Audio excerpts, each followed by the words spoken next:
كبسولة التأسيس فيديو سريع هنقول فيه معلومات، كل مرة معلومة صغيرة هتفيد في مرحلة التأسيس. الكبسولة النهاردة بنتكلم عن حركة الفتح.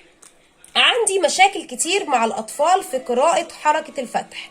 طب هعالج المشكلة ازاي؟ عارف التا والبا والعا بس مش عارف يجمع لي الكلمة. بيعمل كده تا با عا. طب قول لي الكلمة على بعضها، يقعد يعيد تاني يقول لي تا با عا. طب جمع الكلمة مش عارف. تعالوا نقول لك الطريقة سريعا.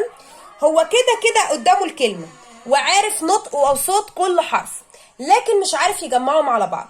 حط ايدك على الحرف الاخير واقرأ الحرف الاولاني وبعد كده التاني. تا با. تاني تا با. خدهم مع بعض، خليك سريع شوية.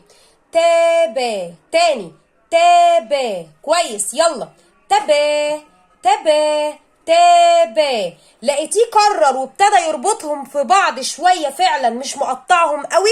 تبا تبا تبع تبع. هتلقط الكلمة.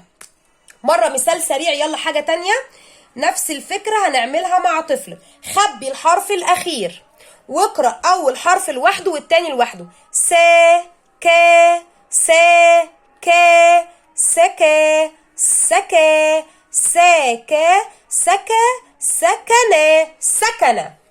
كبسولة سريعة هتعلم ولادنا يقرأوا الكلمات بشكل أسرع لو عندهم بطء في القراءة.